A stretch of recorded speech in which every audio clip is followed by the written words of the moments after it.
오늘 함께 보실 하나님의 말씀 히브리서 잠언서 25장 1절로 27장 27절 938면에 있습니다. 잠언 25장 1절로 27장 말씀 중에서 우리 27장 23절로 27절 말씀 보겠습니다. 27장 23절로 27절 교독하겠습니다. 네 양떼의 형편을 부지런히 살피며 네 소떼에게 마음을 두라. 제저 세모는 영원히 잊지 못하나니 멸류관에 없이 있으리라. 풀을 벤 후에는 새로움이 돋나니 산에서 꿀을 거둘 것이니라. 어린 양의 털은 배옷이 되며 염소는 가죽을 삼으시며 염소의 젖은 넉넉하여 너와 네 집의 음식이 되며 네 일종에 먹을 것이 되느니라. 아멘.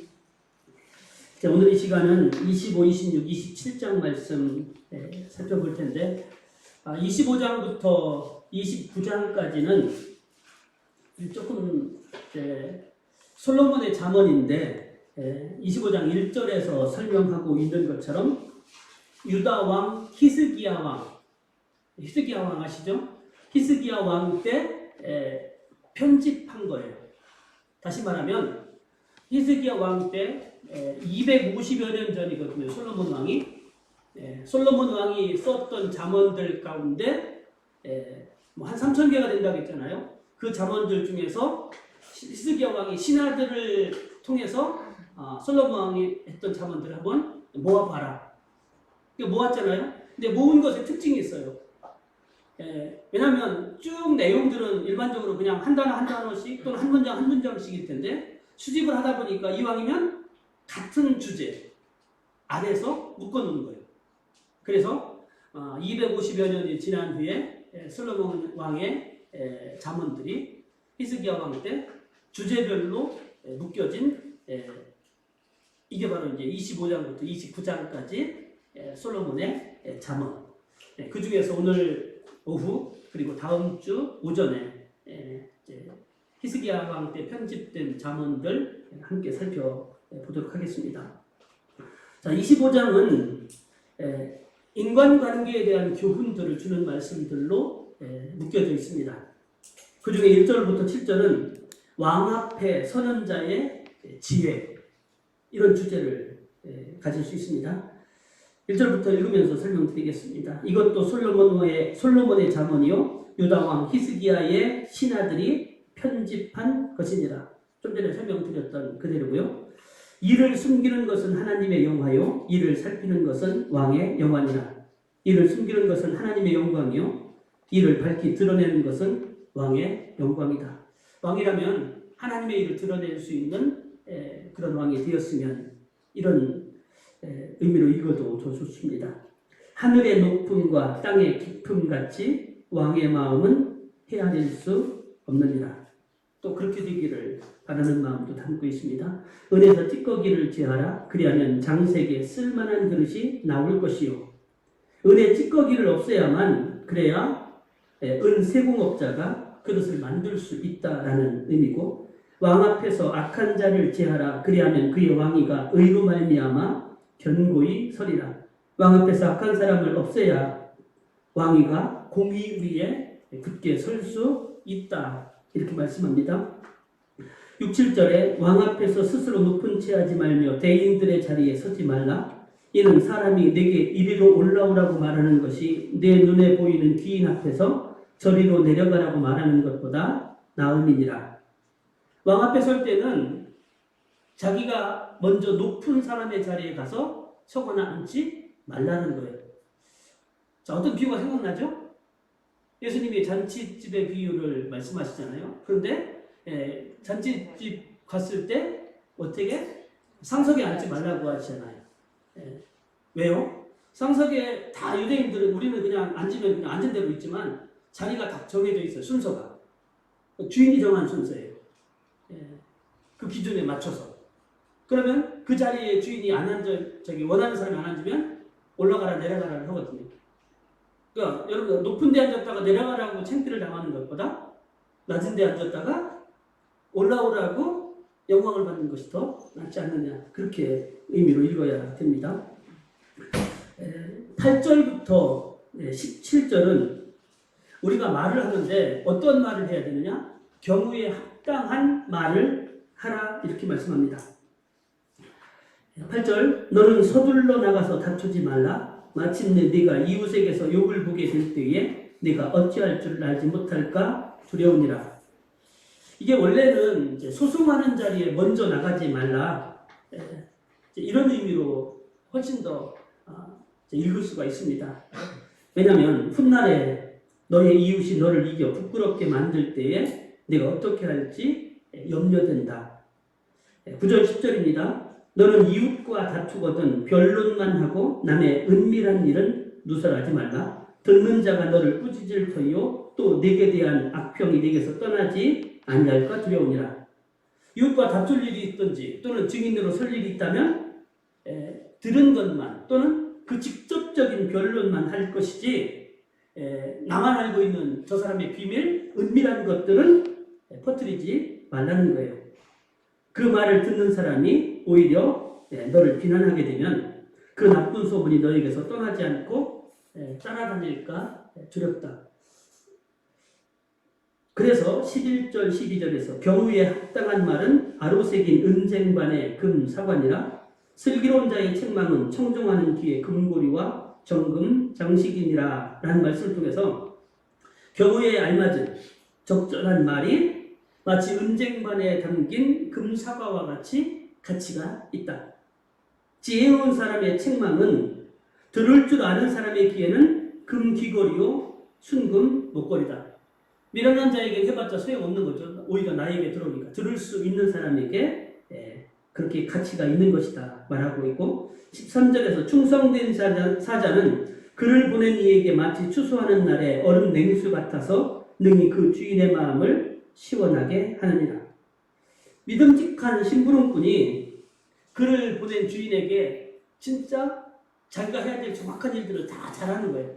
그래서 저 사람이 일 처리하는 걸 보니까 내가 여름에 시원한 냉수 마신 것처럼 시원하다, 일 처리 잘한다, 이런 소리를 듣는다라는 것이죠. 선물한다고 거짓 자랑하는 자는 비 없는 구름과 바람 같으니라. 선물한다고 거짓말하는 자라, 이렇게 자랑하는 사람은 약속한 것을 지키지 않아서 타인에게 실망을 준다는 얘기예요.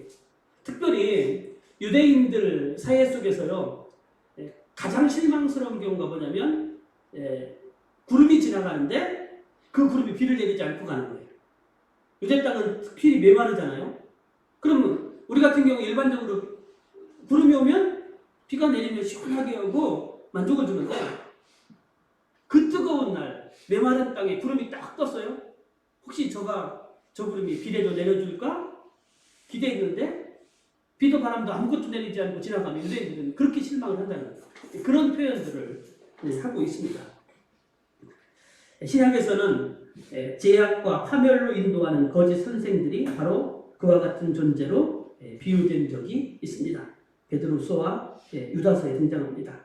15, 16절입니다. 오래 참으면 관원도 설득할 수 있나니 부드러운 혀는 뼈를 깎느니라. 너는 꿀을 보거든 조카리만큼 먹으라. 과식함으로 토할까 두려우니라. 분노를 오래 참으면 지배자도 설득되고 부드러운 혀는 뼈까지 녹일 수 있고, 또한 꿀을 발견하면은 좋은 것을 가졌다 할지라도 적당히 먹어라. 과식하면 오히려 토할지도 모른다 말씀했고, 너는 이웃집에 자주 다니지 말라. 그가 너를 싫어하며 미워할까 두려우니라. 이웃집이라 해서 자기를 반겨준다고 해서 너무 자주 드나들지 말라는 거예요. 그가 나중에는 실증이 나서 지겨워하며 미워하게 될지도 모른다라는 것이죠. 18절부터 28절에는 자기를 통제할 수 있는 것이 지혜라는 것을 말합니다. 자기 이웃을 쳐서 거짓 증거하는 사람은 방망이요 칼이요 뾰족한 화살이니라. 거짓말로 이웃에게 불리한 증언을 하는 사람은 망치와 칼과 뾰족한 화살처럼 이웃을 죽이는 결과를 가져올 수 있다라고 말하고 있고, 환난 날에 진실하지 못한 자를 의뢰하는 것은 부러진 이와 위골된 발 같으니라. 환난과 고난, 어려움을 당할 때에 진실하지 못한 사람을 믿는 것은 부러진 이를 가지고 튼튼한 음식을 먹으려고 하는 것과 부러진 발 가지고 먼 길을 달려가고 걸어가려고 하는 것처럼 어리석은 거라는 거죠. 분명히 도움을 받지 못할 것이다 라고 말씀하고 있고요. 마음이 상한 자에게 노래하는 것은 추운 날에 옷을 벗음 같고 소다 위에 식초를 부음 같으니라.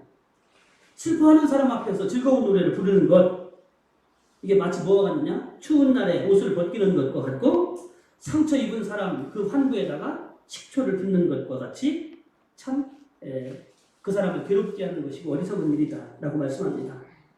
21, 22절입니다. 네 원수가 배고파 하거든 음식을 먹이고 목말라 하거든 물을 마시게 하라. 그리하는 것은 핀 숯을 그의 머리에 놓는 것과 일반이요 여호와께서 네게 갚아 주시는 것이니라. 야고보서에서 나오죠. 말만 하는 것이 아니라 실제적인 도움을 주는 것이 바로 하나님께서 아시고 하나님께서 보시고 갚아 주실 것이다. 하나님께서 갚아 주실 것이다. 이렇게 말씀하고 있고요. 북풍이 비를 일으킴같이 참소하는 혀는 사람의 얼굴에 분을 일으키느니라. 북쪽 바람이 비를 불러오는 것처럼 뒤에서 홍담하는 헐뜯는 혀는 얼굴에 분노를 일으킨다. 24, 25절 다투는 여인과 함께 큰 집에서 사는 것보다 움막에서 사는 것이 나으니라. 먼 땅에서 오는 좋은 기별은 목마른 사람에게 냉수와 같으니라. 다투는 여인에 대한 이야기는 벌써 서너 번째 나오는 이야기죠. 먼 땅에서 오는 좋은 소식은 목이 타는 사람에게 지친 영혼에게 주어지는 생수와 같다. 저는 이 장면을 읽으면서 고린도후서 7장 5절로부터 7절에 나오는 마게도니아에 바울이 갔어요. 디도를 고린도교에 보내놓고서 고린도에 에베소부터 기다리다가 수없이 많은 어려움들이 겪었어요. 그런데 그때 지치고 상한 바울을 디도가 찾아와요. 먼 데서 온 거죠. 고린도에서. 그리고 그가 가져온 소식이 얼마나 기뻤는가. 그죠? 먼 데서 오는 것도 만남 자체도 기쁜데 게다가 좋은 소식을 가져온다면 그것만큼 기쁨이 되어지는 것은 없어요. 그 장면이 떠오르더라고요. 26절 의인이 악인 앞에 굴복하는 것은 우물이 흐려짐과 샘이 더러워짐과 같으니라. 의인이 악인 앞에 무릎을 꿇는 것은 흐려진 샘물과도 같고 오염된 우물물과도 같다. 그만큼 안타깝고 그리고 그만큼 참 힘든 상황이다라는 것들을 표현하고 있습니다. 꿀을 많이 먹는 것이 좋지 못하고 자기의 영예를 구하는 것이 헛되니라. 꿀을 너무 많이 먹어도 과식하면 탈다고 토한다겠죠? 그것이 좋지 않은 것처럼 명예, 영광을 지나치게 구하는 것 또는 자기 스스로 영광을 구하는 것은 좋지 않다라고 표현하고 있고요. 자기의 마음을 제어하지 아니하는 자는 성읍이 무너지고 성벽이 없는 것과 같으니라. 자기 기분을 취해서 자제하지 못하는 사람들이 의외로 많아요. 자제력이 없는 사람들이죠.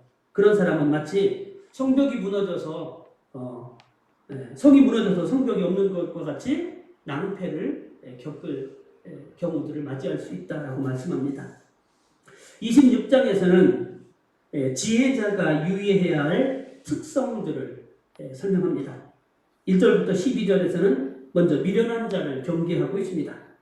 미련한 자에게는 영예가 적당하지 아니하니 마치 여름에 눈 오는 것과 추수 때에 비 오는 것 같으니라. 미련하고 어리석은 사람에게는 영예가 어울리지 않는데요. 마치 여름에 눈이 오는 것 안 맞죠? 추수 때에 비 오는 것 귀찮고 힘들어요. 그와 같다. 까닭 없는 저주는 참새가 떠도는 것과 제비가 날아가는 것 같이 이루어지지 않느니라. 참새가 떠돌지 않는데 유대인들의 이거 습성을 이해해야 되거든요. 참새는 목적이 있을 때 움직인다는 거예요. 제비도 마찬가지라는 거죠. 때가 되어야만 날아가는 거예요. 이게 무슨 얘기냐면 까닭없이 저주하는 말 누군가가 내게 험담하고 악담하고 악플 달고 이거 이루어지지 않는다는 거예요.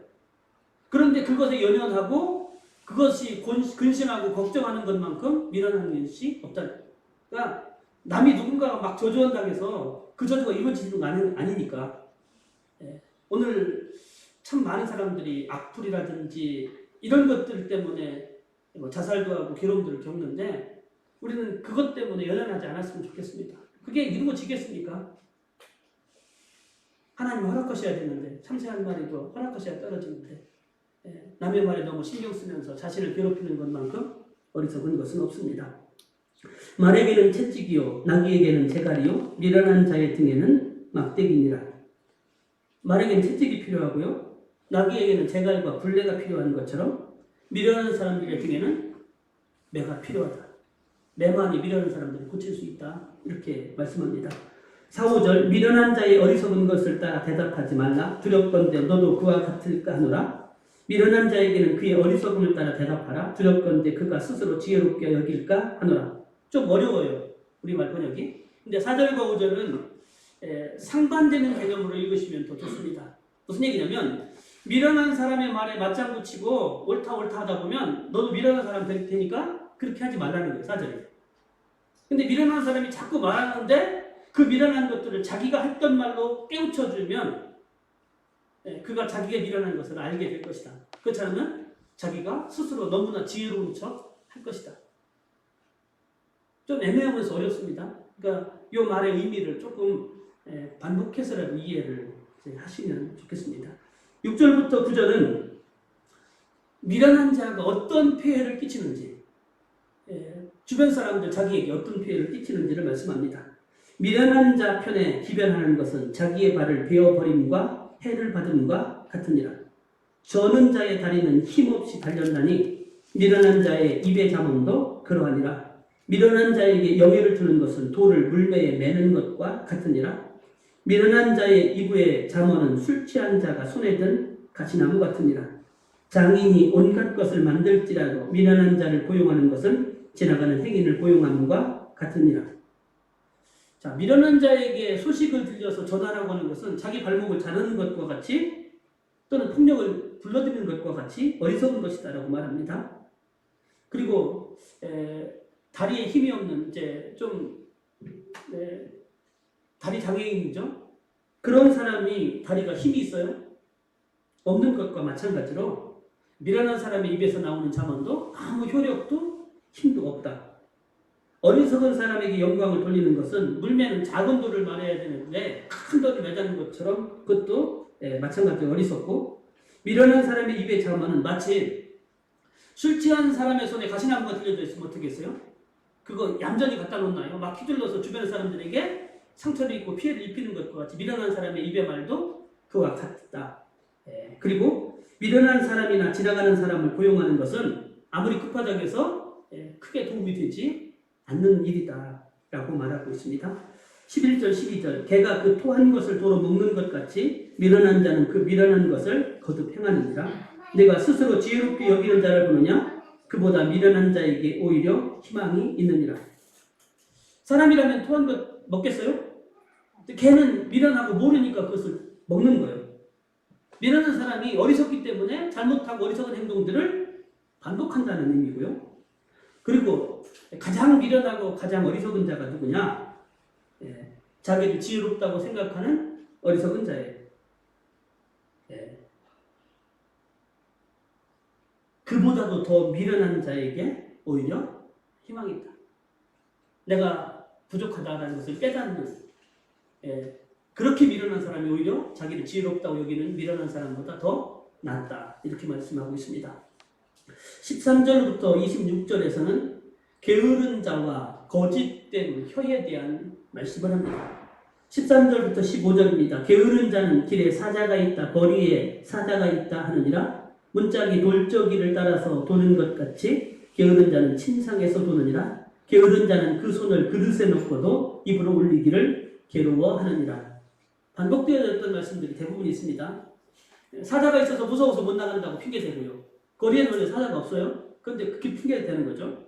그리고 문짝이 경첩되면 거기 뛰어서 이렇게 돌잖아요. 거기에 맞춰서. 우리 저기 문고리 있으면 딱 걸린 대로 이렇게. 그렇게 반복하는 거예요. 게으른 자가. 침상에서 떠나지 않고서 거기서만 반복한다고 손에 음식을 먹기 위해서 그릇에 손을 넣고서도 그것을 올리기 싫어서 귀찮아서 먹지 않는 것과 같다. 16절에 게으른 자는 사리에 맞게 대답하는 사람 일곱보다 자기를 지혜롭게 여기느니라. 참 게으른 자가 지혜 있는 자 일곱보다도 더 자기가 지혜롭다고 생각하는 어리석은 말을 표현했고요. 17절부터 19절에 보면 길로 지나가다가 자기와 상관없는 다툼을 간섭하는 자는 개의 길을 잡는 자와 같으니라. 횃불을 던지며 화살을 쏘아서 사람을 죽이는 미친 사람이 있나니 자기 이웃을 속이고 말하기를 내가 희롱하였노라 하는 자도 그러하니라. 여기는 더 어처구니 없는 사람을 보거든요. 여기 개는요, 우리가 생각하는 애완개를 생각하시면 안 돼요. 고대 세계의 개들은 주로 사람이 기르지 않았어요. 그러니까 들개 또는 사나운 짐승과 똑같이 여겨졌어요. 사람에게 길들이지 않는 개의 귀를 잡아 당긴다는 얘기는 그 개 보고서 나 사랑해달라는 얘기인가요? 나 물어달라는 얘기잖아요. 이게 이렇게 미련한 짓이고요. 그 다음에 사람에게 횃불 던지고 화살을 던지며 상해를 일으키는 사람? 그 사람이 가만히 있겠냐고. 상대방들이라든지 법에서 미친 사람이 되는 거와 마찬가지. 어떤 사람은요, 속여요. 상대방을 속이고서 내가 속였지? 하고 약 올리고 자랑하는 거예요. 가만히 있겠냐는 얘기예요. 이렇게 어리석은 행동들을 한다.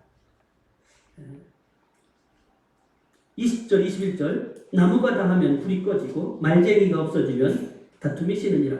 숯불 위에 숯을 더하는 것과 타는 불에 나무를 더하는 것 같이 다툼을 좋아하는 자는 시비를 일으키니라. 땔감이 다 떨어지면 불이 꺼질까요? 안 꺼질까요? 꺼져요.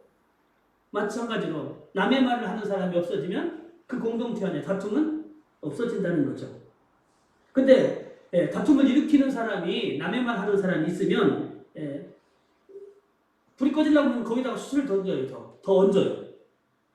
타는 나무에다가 나무를 던지면 그 불이 더 활활 타는 것과 마찬가지로 그 다툼을 일으키는 사람은 불난 집에 부채질하면서 더 큰 다툼을 그 공동체 안에 일으킨다, 부채질한다, 이렇게 읽을 수 있습니다. 22절은요. 남의 말 하기를 좋아하는 자의 말은 별식과 같아서 뱃속 깊은 데로 내려가느니라. 이 별식은요, 두 가지 의미가 있습니다. 한입거리의 맛있는 음식, 이런 뜻과 상처라는 뜻을 가지고 있습니다. 억지로 먹는 음식보다도 맛있게 먹는 음식이 뱃속 깊이 쭉 더 잘 소화되고 그렇게 기분이 좋다는 의미예요. 이게 한 가지 의미고요. 또 한 가지 의미는 다툼을 일으키는 사람의 말은 결국은 상대방에게 깊은 곳에까지 상처를 일으킵니다. 뱃속에까지, 마음 깊은 곳에까지 상처를 일으켜 줄 수 있다라는 의미, 이렇게 읽을 수가 있습니다. 23절부터 25절 온유한 입술에 악한 마음은 낮은 은을 입힌 톡이니라. 원수는 입술로 꾸미고 속으로는 속임을 품나니 그 말이 좋을지라도 믿지 말 것은 그 마음에 7가지 간직한 것이 있음이니라. 여러분들 말을 미끄럽게 잘하는 사람이 있어요. 근데 그게 진짜 사랑의 마음을 품었다면 그 말은 위로가 되고 용기를 줄 거예요. 근데 그게 사악한 마음을 감추기 위해서 말만 매끄럽게 한다면 그것만큼 상대방에게 상처를 주고 나중에 낭패를 겪게 할 수가 없어요. 원수는요, 뭐라고 표현하냐? 입술로 꾸민다는 거예요. 다시 말하면 입술에는 그렇지 않은 척 하면서 좋은 말 하는 척, 나를 위하는 척 하면서 좋은 말, 듣기에는 좋은 말을 하지만 실제로는 그 마음속에 많은 가증한 악한 것을 품고 있기 때문에 결국 그 말을 듣고 따르다 보면 큰 상처를 받을 수 있고 낭패를 겪을 수 있다는 거예요. 저는 이 장면을 읽으면서 어떤 장면이 떠올랐냐면 겟세마네에 찾아와서 예수님에게 안부를 묻는 키스하고 있는 가룟 유다의 모습이 매우 우박력됐어요. 겉으로는 스승의 안부를 묻고 다정한 척 하는데 실제로는 예수님을 팔기 위한 모습들, 우리의 말과 행동들이 이렇게 가증하지 않도록 언행일치가 되어야 되지 않을까요? 26절 속임으로 그 미움을 감출지라도 그의 악이 회중 앞에 드러나는 결국에는 드러나게 되어 있습니다. 교활한 것, 악한 것은 드러나는 것만이 아니에요. 27절, 28절에 보면 그것이 그들에게 더 나쁜 결과를 가져올 수 있음을 설명합니다. 함정을 파는 자는 그것에 빠질 것이요 돌을 굴리는 자는 도리어 그것에 치이리라. 자기가 빤 함정에 자기가 빠지게 됨을 말씀합니다. 한마디로 심는 대로 거두게 되어 있습니다. 여러분들 하만을 아시죠? 모르드게를 달려고 했던 그 장대에 자기가 달렸습니다. 다니엘을 사자굴에 넣었던 사람들 아시죠? 오히려 저들이 그 사자굴에서 죽게 되었습니다. 악을 심으면 악으로 거둘 수밖에 없음을 잊지 말아야 됩니다. 거짓말하는 자는 자기가 해한 자를 미워하고 아첨하는 입은 패망을 일으키느니라. 거짓말하는 혀는 그 혀 때문에 고난당하는 사람들을 싫어하고 아첨은 파멸을 가져온다는 뜻입니다. 잠언 27장은 하나님의 오묘한 섭리에 대한 묵상이에요. 좀 더 구체적인 내용들을 보면 우리가 생활을 할 때 어떻게 올바르게 처신할 것인가를 가르쳐주는 교훈들로 함께 모여져 있습니다. 너는 내일 일을 자랑하지 말라. 하루 동안에 무슨 일이 일어날는지 내가 알 수 없음이니라. 우리가 미래에 장담할 수 있는 것 아니죠? 이것을 적극적인 의미로 듣는다면 오늘 내게 주어진 시간 최선을 다해서 충실하게 살아야 된다는 의미로 우리가 또한 읽을 수 있습니다. 2절 타인이 너를 칭찬하게 하고 내 입으로는 하지 말며 외인이 너를 칭찬하게 하고 내 입술로는 하지 말지니라. 네가 네 자신을 칭찬하지 말고 남이 너를 칭찬하게 하라는 거죠. 칭찬은 남이 해주는 것인지 자화자찬하는 것이 아니라는 거예요. 유대인 랍비들은요 칭찬을 어떻게 했냐면 진짜 칭찬으로 들으려면 제3자에게서 듣는 칭찬이 칭찬이라고 얘기했어요. 가까운 사람은 얼마든지 악어도 할 수 있다는 거예요. 나를 모르는 사람이 하는 칭찬이라면 그것은 진짜 칭찬으로 듣는다. 저는 여기에서 어떤 생각을 했냐면요. 성도라면 그럼 누구의 칭찬? 가까운 사람? 제3자? 하나님의 칭찬을 듣는 것으로 만족할 수 있다면 사람 때문에 눈치 보고 연연하지 않을 수가 있게 됩니다. 돌은 무겁고 모래도 가볍지 아니하거니와 미련한 자의 분노는 이 둘보다 무거우니라. 돌도 무겁고 모래도 무겁죠. 근데 어리석은 사람의 분노는 이 둘을 합친 것보다도 더 무겁다라고 말합니다. 부는 잔인하고 노는 창수 같거니와 투기 앞에야 누가 서리요. 아까 분노가 얼마나 무서운지 3절에서 이야기했습니다. 그런데 부가 얼마나 잔인한지, 분노가 얼마나 잔인하고 진노가 범람하는 물과도 같지만 근데 그보다 더 무서운 것, 더 위험한 것은 질투라는 거예요. 사람의 질투를 당할 수 없다는 거죠. 5절 6절입니다. 면책은 숨은 사랑보다 나으니라. 친구의 아픈 책망은 충직으로 말미암는 것이나 원수의 잦은 입맞춤은 거짓에서 난 것이니라.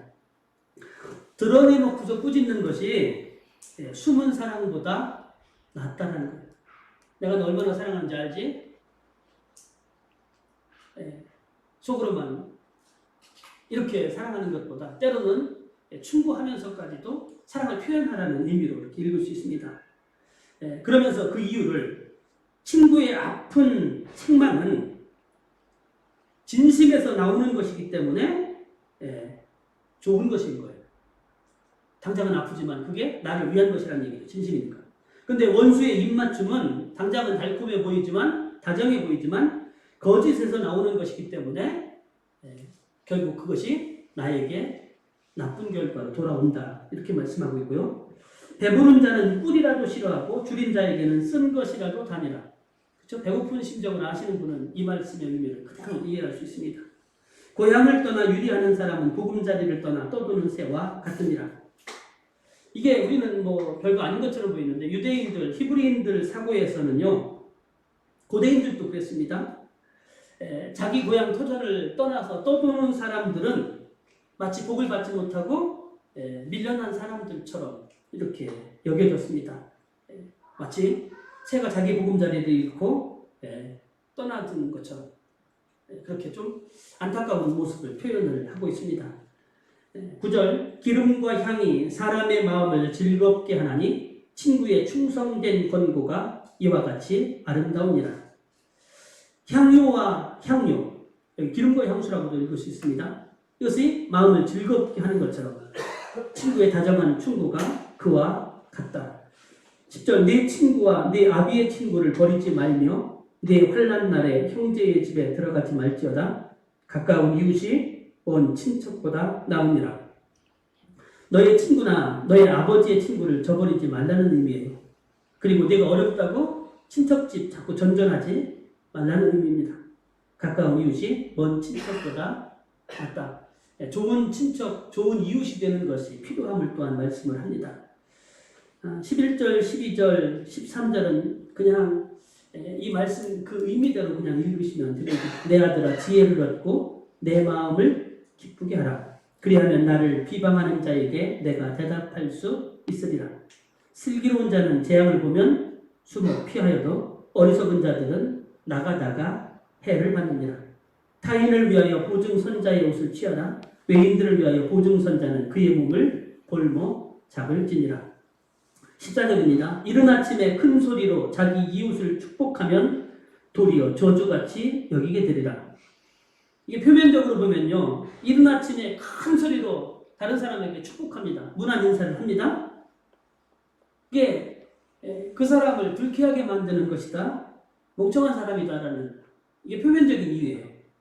근데 많은 학자들은요, 이른 아침에 큰 소리로 축복하는 말 혹은 인사를 겉으로는 요란하지만 진심이 없는 가식적인 아첨으로 이해를 했습니다.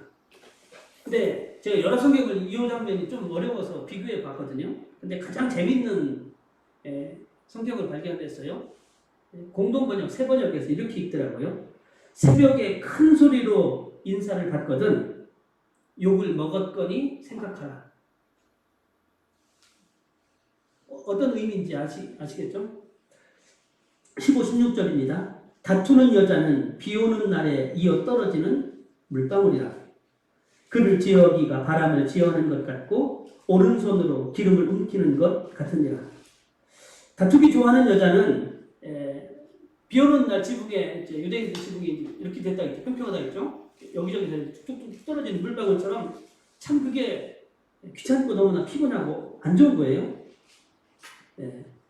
그래서 그런 여자를 다스리려고 하는 것이 이게 이런 여자는 다스려지지도 않는다는 거죠. 마치 바람을 다스리려는 것 같고 손으로 기름을 움켜 잡으려고 하는 것처럼 이게 되지 않는다라는 표현을 하고 있습니다. 17절에 철이 철을 날카롭게 하는 것 같이 사람이 그의 친구의 얼굴을 빛나게 하느니라. 이거는요, 새를 날카롭게 하려면요, 나무로 가지고 새를 날카롭게 할 수 있어요? 할 수 없죠. 새를 날카롭게 하는 것은 새를 가져야 된다는 거예요. 이런 의미고요. 사람이 지혜롭게 된다. 그 다음에 친구의 얼굴을 빛나게 하기 위해서는 혼자서는 안 돼요. 친구가 친구의 얼굴을 부대껴야 된다는 의미인데 여기에는 유대인의 사상들이 담겨져 있습니다. 유대인의 교육법도 이 안에 담겨져 있어요. 유대인들은 끊임없이 토론하죠. 유대인의 교육을 들어보신 분들은 다 토론 문화라고 할 수 있어요. 근데 그 논쟁하고 그리고 서로의 의견들을 계속해서 이게 부딪히는 것처럼 표현을 했어요. 근데 결국 그것이 저들의 사고, 이해력 이런 것들을 높여줘서 결국 그를 빛난 얼굴 되게 하고 그리고 존경받고 존엄받을 수 있는 사람처럼 만들어 준다는 것. 그러니까 논쟁하는 것 이런 거 싫고 피곤하다고 해서 피하면 그는 지혜롭게 될 수가 없고 빛난 얼굴을 드러내는 존재가 될 수 없음을 이렇게 표현하고 있는 유대인들의 사고방식들을 교육방식들을 이해해야만 들을 수 있는 구절이라고 말할 수 있습니다. 18절은 아주 쉽습니다. 그냥 그대로 이해하시면 되는데 무화과 나무를 지키는 자는 그 과실을 먹고 자기 주인에게 시중 주는 자는 영화를 얻느니라. 물론 여기에도요, 무화과 나무의 추수가 짧아요. 그래서 잘 준비한 사람만이 그 과실을 제대로 추수를 할 수 있다는 거죠. 그러니까 게으름 피고 왔다 갔다 하고 있는 사람은 그 과실을 제대로 거두지 못해요. 그러니까 나무를 지키는 자, 준비하고 부지런하고 계획성 있는 사가 좋은 과실을 먹을 수 있음을, 시중을 잘 되는 사람이 그 주인에게서 영예를 얻을 수 있음을 말씀하고 있습니다. 부지런을 강조하고 있는 부분이라고 말할 수 있습니다. 물에 비치면 얼굴이 서로 같은 것 같이 사람의 마음도 서로 비치느니라. 사람의 얼굴이 물에 비치는 것처럼 사람의 마음도 사람을 결국에는 드러내 보이게 된다라고 말합니다. 20절은 전에 한번 보았던 비슷한 구절입니다. 스올과 아버도는 만족함이 없고. 여러분들 이렇게도 이해할 수 있습니다. 여러분들 지옥에, 스올 지옥이죠. 아버도는 무정이 더 깊은 지옥이에요. 거기에 전 지구 인구가 다 들어간다고 해서 이제 꽉 찼으니까 오지 말는 걸까요? 만족함이 없다는 얘기는 받아도 끝이 없다는 거예요. 마찬가지로 사람의 눈도 사람의 욕심도 만족하지 못한다. 근데 만족하지 못하는 것도 병이라는 건 아십니까? 자족할 수 있는 것도 은혜요. 감사할 거리예요. 21절 도가니로 은을, 풀무로 금을, 칭찬으로 사람을 단련하느니라. 앞에는 쉬워요. 은은 도가니에서, 그리고 금은 풀무에서 단련되어요. 마찬가지로 사람은 칭찬으로 사람 되임을 시험해 볼 수 있다는 의미예요. 칭찬해 보면 그 사람이 어떤 사람인지 알 수 있어요. 무지한 자는 더 많은 칭찬을 원할 것이고, 귀가 얇은 자는 칭찬하는 말에 마음이 부풀러서 붕 떠버릴 것이고, 지혜로운 자는 칭찬해도 담담할 것이다. 미련한 자를 곡물과 함께 절구에 넣고 공의로 찌울지라도 그의 미련은 벗겨지지 아니하느니라. 여러분들 옛날에는 절구에 넣고서 다 겉껍질을, 곡식들의 겉껍질을 벗겨냈어요. 절구로 찌우면 벗겨져요. 곡식들은 절구에 넣어서 껍질이 벗겨지지만 미련한 자의 미련은 그렇게 찌어도 벗겨지지 않는다. 이렇게 말씀하고 있고요. 23절로부터 27절은 부지런하라. 그러면 이러이러한 결과들, 결실을 얻게 될 것이다. 결론적으로 말씀하고 있는 거예요. 게으른 자와 대비되어진 말씀입니다. 먼저 23절부터 27절까지 읽겠습니다. 내 양떼의 형편을 부지런히 살피며 내 소떼에게 마음을 두라. 대저 재물은 영원히 있지 못하나니 멸류관이 어찌 대대에 있으랴.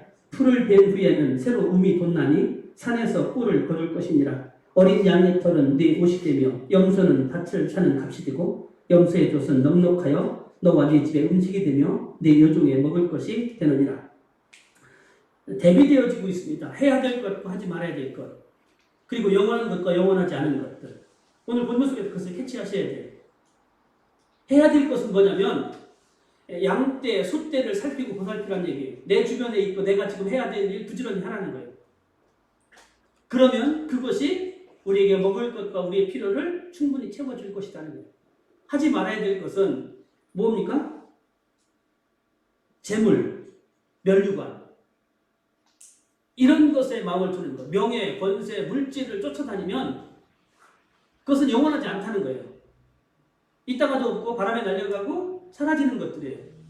그런데 멸류관과 부와 대비되는 거예요. 그것은 배은해도 다음에 또 나고, 배은해도 또 나는 거예요.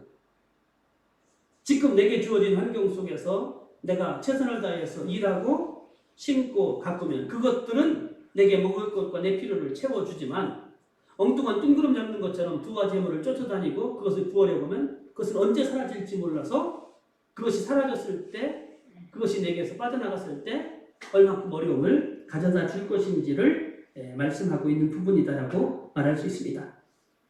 오늘 전체의 말씀들을 함께 보시면 미련한 자가 참 많아요. 그 미련한 자는 경계해야 됩니다. 내가 그 미련에 또는 물들지 않도록. 게으른 자가 참 많아요. 게으른 자도 마찬가지입니다. 이것도 물드는 거예요.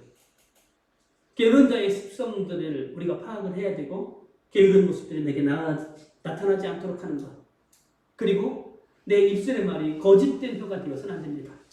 이 거짓된 혀라는 것은 험하고 상스러운 말을 하는 것만 의미하는 것이 아니에요. 아무리 부드럽고 달콤한 말을 한다 할지라도 내가 마음에 사악한 것들을 품고 있고 그리고 나쁜 생각을 품고 있으면 이것은 이미 거짓된 혀예요.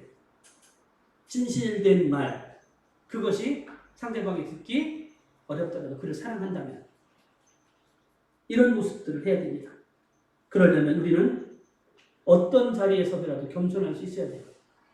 조금 높은 데 불려가면 어깨가 으쓱하고 낮은 자리에 가면 축 처지는 것이 아니라 내가 하나님 앞에 당당하면 낮은 자리에 가서도 더 기뻐하고 감사할 수 있고 높은 자리에 가서도 더 겸손할 수가 있는 거예요. 거짓된 혀가 아니라 경우에 합당한 말을 할 수 있는 언어 생활이 우리에게서 회복되어야 됩니다. 그리고 자기의 마음을 제어할 수 있는 성품이 있어야 돼요. 누가 칭찬하면 붕 떴다가 너가 악담하면 풀이 죽어 있는 것이 아니라 저들의 말이 이루어지고 안 이루어지는 것은 하나님께서 허락하실 일이라는 것. 그렇다면 나는 말씀 앞에서 내 마음을 굳게 붙잡을 수가 있게 되지 않겠습니까? 내 일을 자랑하는 것이 아니라 재물과 부와 명예에 내 마음을 두는 것이 아니라 오늘 내게 주어진 삶의 자리에서 최선을 다해서 충실하게 일하고 그 결과는 하나님 앞에 맡기고 나아가면 하나님은 우리가 심는 대로 분명히 거두게 하셔서 우리의 삶이 축복되게 하실 것이고 우리가 필요한 것들로 충만하게 채워지는 이러한 축복을 맛보며 무엇보다도 하늘로부터 임하는 평강을 은혜를 맛보며 승리하는 삶을 살아갈 수 있습니다.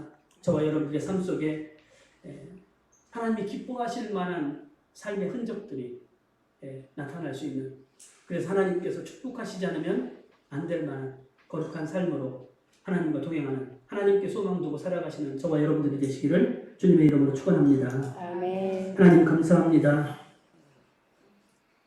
오늘 또 세상의 유혹에 흔들리지 않게 하시고 미련하고 게으르고 거짓된 혀를 멀리하며 우리의 말, 우리의 생활, 우리의 성품 이것이 하나님께서 받으시기에 합당한 하나님께서 기억하시고 축복하시기에 합당한 그러한 삶으로 하나님께 영광을 돌리며 세상 사람들 가운데 믿는 자의 본을 보여주는 그 거룩한 삶 날마다 살아갈 수 있도록 저희들을 붙들어 주시고 지켜주시고 인도하여 주옵소서.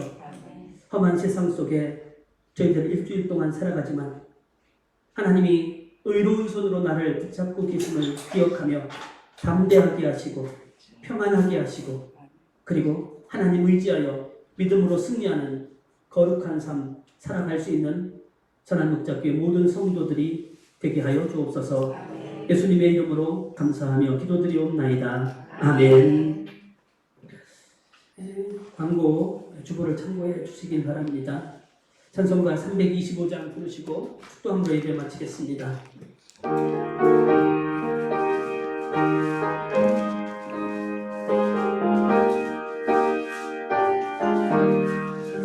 예수와 함께 계시니 시험이 오나 겁없네 기쁨이 근원 되시는 예수를 위해 삽시다. 날마다 주를 섬기며 언제나 주를 그리고 그 사랑 안에 살면서 딴 길로 가지 맙시다. 이 세상 사는 동안에 주 이름 전파하면서 무한한 복락 주시는 예수를 위해 삽시다. 날마다 주를 섬기며 언제나 주를 그리고 그 사랑 안에 살면서 딴 길로 가지 맙시다. 이 세상 친구 없어도 예수는 나의 친구니 불의한 일을 버리고 예수를 위해 살 삽시다. 날마다 주를 섬기며 언제나 주를 그리고 그 사랑 안에 살면서 딴 길로 가지 맙시다. 주께서 심판하실 때 잘했다 칭찬하리니 이러한 상급 받고 예수를 위해 삽시다. 날마다 주를 섬기며 언제나 주를 그리고 그 사랑 안에 살면서 딴 길로 가지 맙시다. 아멘.